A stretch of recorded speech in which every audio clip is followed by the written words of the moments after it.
સમાચારમાં વાત હવે વલસાડની કરીએ। ભાગડાવાડાના દાદિયા ફળિયામાં કાર અને મોપેડ વચ્ચે ગંભીર અકસ્માત થયો। પૂરપાટ ઝડપે આવતી કારે સામેથી આવતી મોપેડને જોરદાર ટક્કર મારી।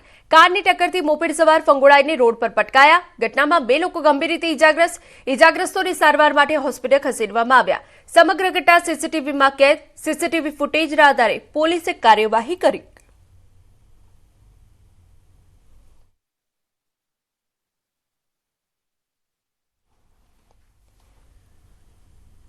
સમાચારમાં આગળ વાત કરીએ। દ્વારકાના ભાનવડ શહેરમાં નગરપાલિકા કચેરી નજીક 2 કાર વચ્ચે જોરદાર અકસ્માત થયો। ટક્કર એટલી ભયાનક હતી કે વાહનોને ભારે નુકસાન પહોંચ્યું। અકસ્માતની ઘટના સીસીટીવીમાં કેદ થઈ ગઈ। આપ ટીવી સ્ક્રીન પર જોઈ રહ્યા છો, જેમાં બંને કાર પૂર ઝડપે આવીને એકબીજા સાથે અથડાતી નજરે પડે છે, પરંતુ સદનસીબે આ દુર્ઘટનામાં કોઈ જાનહાનિ નથી નોંધાઈ।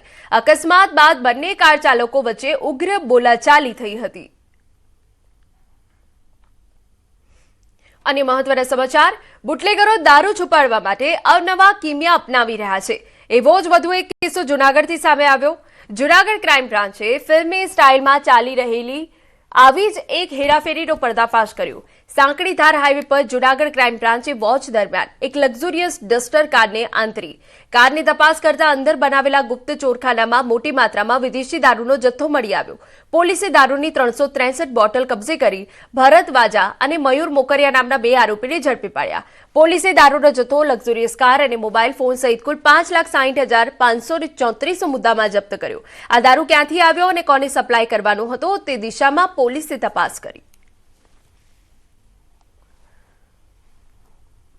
વાત હવે રાજકોટની કરીએ। ધોરાજીમાં ભર ઉનાળે પાણીની સમસ્યા સર્જાઈ। સ્થાનિક મહિલાઓએ રસ્તા પર ઉતરી ચક્કાજામ કર્યો। છેલ્લા 5 થી 7 વર્ષથી પીવાના શુદ્ધ પાણી માટે તરસી રહેલા આશરે 400 થી 500 પરિવારોને દૂષિત પાણી મળતું હોવાના આક્ષેપો ઉઠ્યા છે। મહિલાઓએ હાથમાં ખાલી બેડા લઈ વિરોધ નોંધાવ્યો। સ્થાનિકોનું કહેવું છે કે ઉનાળાની ગરમીમાં 4 થી 5 કિલોમીટર દૂર જઈને પાણી લાવવું પડે છે, જેના કારણે નાના બાળકો અને પરિવારોમાં ભારે અસર પડી છે। પ્રદૂષિત પાણીથી ચામડીના રોગો અને ઝાડા ઉલટીના કેસ પણ વધી રહ્યા છે। અનેકવાર નગરપાલિકામાં રજૂઆતો છતાં કોઈ ઉકેલ ન આવતા મહિલાઓએ ઉગ્ર આંદોલનની ચીમકી ઉચ્ચારી। પાણી આવતું નથી, લાઈનો 2 વર્ષથી નાખી, આજ પાણી આવશે, કાલ આવશે, પાણી દેતું નથી। અમે લાઈનોમાં લાઈન નાખીને બેસી ગયા છે।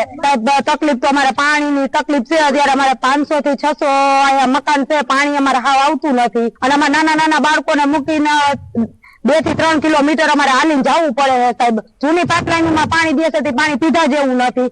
નગરપાલિકાને રજૂઆત તો 4-5 વખત કરી આવ્યા છે, પણ નગરપાલિકા વાળા કાંઈ એટલે કાંઈ જવાબ દેતા નથી। સહાય નહીં મળે અને નહીં પાણીનું હરખું આવે તો અમે ગમે તે હડતાલ કરશી। સમાચારમાં વાત હવે જૂનાગઢે કરીએ। કેશોદમાં આધેડ પર દીપડાનો હુમલો। મગરવાડા ગામના વાડી વિસ્તારમાં ઘટના। આંબાના બગીચામાં કેરી વેરતા સમયે દીપડાએ હુમલો કર્યો। માથાના ભાગને આધેડને ઈજા પહોંચી છે। ગંભીર ઈજાગ્રસ્ત થતા હોસ્પિટલમાં ખસેડવામાં આવ્યો। વન વિભાગનો સ્ટાફ પહોંચ્યો ઘટના સ્થળે। દીપડાને પકડવા પાંજરા મુકાયા। આ ઘટનાથી ગ્રામ્યજનોમાં ફફડાટ ફેલાયો છે। વહેલી તકે દીપડાને પકડવાની માંગ। નર્મદા જિલ્લામાં કેળાની ખેતીમાં મોટા પ્રમાણમાં કરવામાં આવે અને હવે અહીંના ખેડૂતોને આંતરરાષ્ટ્રીય બજારમાં નવી તક મળી। જિલ્લાના થરી ગામના એક ખેડૂત દ્વારા શરૂ કરાયેલા સ્ટાર્ટઅપ મારફતે સ્થાનિક કેળાની વિદેશમાં નિકાસ કરવામાં આવી રહી છે। આ કેળા Oman, Saudi Arabia, UAE, Iraq, Uzbekistan, તુર્કી, સિરિયા, જોર્ડન, કતાર અને કુવૈત જેવા દેશોમાં પહોંચાડવામાં આવે છે। ખાસ કરીને G9 કેવેન્ડિશ જાતના કેળાની આંતરરાષ્ટ્રીય બજારમાં ભારે માંગ છે। વિદેશી નિકાસથી ખેડૂતોને સીધો બમણો નફો મળી રહ્યો છે। હાલ ઉનાળામાં ભાવ લગભગ 230 રૂપિયા છે, ત્યાં આ સ્ટાર્ટઅપ ખેડૂતોને 50 થી 60 રૂપિયા વધારે ભાવ આપી રહ્યો છે, જેના કારણે નાના ખેડૂતોને પણ સીધો લાભ થયો છે। જિલ્લાના કેળાની વધતી વિદેશી માંગના કારણે હવે વધુ ખેડૂતો કેળાની ખેતી તરફ આગળ વધ્યા છે। જે આ સારા કેળા કરતા ઉત્પાદન કરતા જે બી ખેડૂતો છે એ બધા ખેડૂતોનો અમે માલ લઈએ છીએ અને એ બધો માલ આપણે એમના ખેતર પર જઈ અને અમે આ જે પ્રોસેસ છે આ પ્રોસેસ દ્વારા અમે પેકિંગ કરીએ છીએ। સિરિયા કન્ટ્રી માટે ચાલી રહ્યું છે, તો અમે આ રીતના પેકિંગ કરી અને સારું ગ્રેડિંગ કરી અને વિદેશમાં માલ મોકલીએ છીએ। તો એક પછી એક કરીને અત્યારે 500 ખેડૂતો છે અમારી જોડે। 3 રાજ્યોમાં ચાલે, ગુજરાત, મહારાષ્ટ્ર, એમપીમાં ચાલે છે આપણી કંપની અને સારો એવો ભાવ લોકોને મળે છે। A1 ક્વોલિટીનો માલ હોય છે અને દુબઈમાં જાય છે, ઓમાનમાં જાય છે, બહેરીનમાં જાય છે, બધા દેશોમાં 5-6 દેશોમાં જાય છે. વલસાડમાં બની ચોંકાવનારી ઘટના. રસ્તામાં સોનું વિખેરાયું હોવાની વાત વાયુ વેગે ફેલાતા લોકોએ તે વીણવા માટે હોડ મચાવી. 4 કિલોમીટરના પટ્ટામાં લોકો કલાકો સુધી ઊંધા વળી સોનું વીણતા જોવા મળ્યા.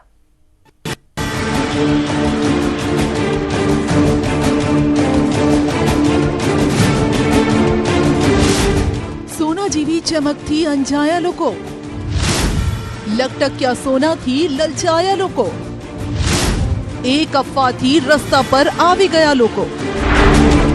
વલસાડના નારગોલથી દમણ સુધીના કોસ્ટલ હાઈવે પર જો તમે પસાર થયા હોય તો કંઈક આવા દ્રશ્યો તમે પણ જોયા હશે, જ્યાં રસ્તાની બંને બાજુ તમને લોકો કંઈક શોધતા નજરે પડે છે. મહિલા હોય કે પુરુષો કે પછી બાળકો ભર તડકામાં ઊંધા વળી કંઈક શોધી રહ્યા છે. જ્યારે આ દ્રશ્યો આવતા જતા લોકોએ જોયા તો તેઓ પણ આ શોધમાં જોડાઈ ગયા કે બીજા લોકો શું શોધી રહ્યા છે. તો આપને જણાવી દઈએ, વલસાડ જિલ્લામાં બનેલી એક ચોંકાવનારી ઘટનાએ તેમને રસ્તા પર લાવી દીધા. વાત કંઈક એમ છે કે ઉમરગામથી દમણ રોડ ઉપર હાઈવે પર સોનું વિખેરાયું હોવાની અફવા ફેલાઈ ગઈ, જે બાદ વાયુ વેગે આ વાત ફેલાઈ અને લોકો સોનું શોધવા માટે જોતરાઈ ગયા. આજરોજ વહેલી સવારથી નારગોલ દમણ હાઈવે ઉપર અલગ પ્રકારનું દ્રશ્ય જોવા મળ્યું. એક ટેમ્પો પસાર થઈ રહ્યો હતો, એમાંથી સોનેરી ટુકડા, નાના નાના ટુકડા ક્રશ રસ્તા ઉપર વિખરાયા. આ કચરો ટેમ્પામાંથી છેક નારગોલથી લઈને મરોલી સુધી પડેલો. એ ચમકીલો હોય, લોકો એને સોનું માની લીધું. આ વિસ્તારના અગ્રણીઓના મતે સવારે નારગોલથી દમણ જતા કોસ્ટલ હાઈવે પરથી પસાર થતા કોઈ વાહનમાંથી પીળી ધાતુના ટુકડાઓ રસ્તા પર વિખેરાઈ ગયા હતા, જે બાદ કોસ્ટલ હાઈવે પર ઠેર ઠેર આ રીતે લોકો સાવરણા અને અન્ય વસ્તુ લઈને હાઈવેની સાફ સફાઈ કરવા લાગ્યા અને વિખેરાયેલા ધાતુના પીળા ટુકડાઓને શોધતા નજરે પડ્યા. આમ દિવસભર આવા દ્રશ્યો જોવા મળ્યા. પણ ચોંકાવનારી વાત એ છે કે લોકો જેને સોનું કે પિત્તળ સમજતા હતા તે સોનું કે પિત્તળ નહીં પરંતુ અન્ય કોઈક ધાતુના ટુકડા હતા. સ્થાનિકો મુજબ આ પીળી ધાતુનું સ્ક્રેપ હોવાનું મનાઈ રહ્યું છે. એ ચમકીલો હોય, લોકો એને સોનું માની લીધું, કોઈ એને કોપર માની લીધું, તો એને વેચીને પૈસા કમાવાની લાલચે કેટલાક સ્થાનિક લોકો સવારથી રસ્તા ઉપર ઝાડુ કે અન્ય સાધનથી એને એકત્રિત કરીને આ ભંગાર ઉચકવાનું જોખમમાં રસ્તાઓ પર કાર્ય કરી રહ્યા છે. સમગ્ર લગભગ 3 થી 4 કિલોમીટર ઉપર લોકો આજે આ સ્ક્રેપ વંટા નજરે પડી રહ્યા છે. આ ઘટના પરથી ખ્યાલ આવે છે કે અફવાને કાન નથી હોતા, જેનો મતલબ એ છે કે અફવા સત્યતા કે પુરાવા વગર ફેલાય છે. અહીં પણ એવું જ જોવા મળ્યું. લોકો જોયા જાણ્યા વગર આ ધાતુને સોનું સમજી બેઠા, કારણ કે સોનું પણ લાખોના ભાવમાં છે અને ત્યારે જો તે આ રીતે મળી જતું હોય તો લોકોને પણ ચાંદી થઈ જાય. જો કે ભર તડકામાં પરસેવો પાડવો અને રસ્તા વચ્ચેથી સોનાના નાના નાના કણની આ લાલચ અને મહેનત એળે ગઈ છે. સોનું શોધતા જોવા મળ્યા હતા. ત્યારબાદ તપાસ કરતા માલુમ પડ્યું કે દમણથી કોપર વાયરનો સ્ક્રેપ ભરી અને એક ટ્રક છે ઉમરગામ જીઆઈડીસીમાં જઈ રહી હતી. આ દરમિયાન વચ્ચે છે પોલીસે રોકી અને તેમાં તપાસ કરતા કોપરનો સ્ક્રેપ ભરેલા કોથળામાં કાણું પડી ગયું હતું. આથી આ કોથળામાં પડેલા કાણામાંથી કોપરના સ્ક્રેપના છે જે ટુકડા છે એ દમણથી લઈ અને ઉમરગામ સુધી છે એ કોસ્ટલ હાઈવે પર વિખેરાયા હતા. એને લોકો સોનું સમજી અને છે એને શોધવા માટે દોડધામ કરી હતી. જોકે ત્યારબાદ માલુમ પડ્યું કે આ ચમકતું છે સોનું નહીં પરંતુ કોપરનો સ્ક્રેપ હોવાનું જાણવા મળ્યું હતું. કહેવાય છે કે દરેક ચમકતી પીળી ધાતુ છે, સોનું નહીં, ક્યારેક કોપર પણ નીકળી શકે છે. માટે જ કહીએ છીએ, અફવામાં ન આવો, પોતાની અક્કલ લગાવો. અન્ય અહેવાલ પર નજર કરી. અમરેલીમાં કેસરી સિંહ કરી રહ્યા છે કેસરની વાડીઓની રક્ષા. જે હા, સાંભળીને નવાઈ લાગશે પણ વાત સાચી છે. તેઓ માણસો વચ્ચે આ જ વાડીમાં રહે છે, દિવસે આરામ કરે છે ને રાત્રે બગીચાની ચોકી. જો કે સિંહના રખોપાથી અહીં ખેડૂતોમાં પણ ખુશી છે. જાણો કેમ. માણસ નહીં, અહીં સાવજ કરે છે વાડીના રખોપા. કેસરી સિંહ જે પાણી પીવે તેનાથી થાય છે કેસર કેરીનું સિંચન. સામાન્ય રીતે આંબાના બગીચામાં રખેવાળી માટે માણસો રાખવામાં આવતા હોય છે અથવા તો મોંઘી દાટ વાડ કરવામાં આવતી હોય છે. પરંતુ શું તમે ક્યારે સાંભળ્યું છે કે સાક્ષાત વનરાજ કોઈના બગીચાની ચોકી કરતા હોય? જી હા, અમરેલી જિલ્લાના ધારી તાલુકાના ઝર ગામમાં તો કંઈક આવો જ નજારો જોવા મળી રહ્યો છે. અહીં સ્વાદિષ્ટ કેસર કેરીના બગીચાની સુરક્ષા કોઈ ગાર્ડ નહીં પણ સિંહ પરિવાર કરી રહ્યો છે. અને માટે જ કહી શકાય કે અમરેલી જિલ્લાના ધારી તાલુકાના ઝર ગામમાં કુદરતનો આ અદ્ભુત નજારો પણ જોવા મળે છે. આમ તો અમરેલીનો આ વિસ્તાર કેસર કેરીની સુગંધથી મહેકી ઉઠ્યો છે, પરંતુ આ સુગંધ વચ્ચે ગીરના રાજાની ગર્જના પણ સંભળાઈ રહી છે. ઝર ગામની સીમમાં આવેલી આંબાવાડીઓમાં અત્યારે સિંહ પરિવારે ધામા નાખ્યા છે.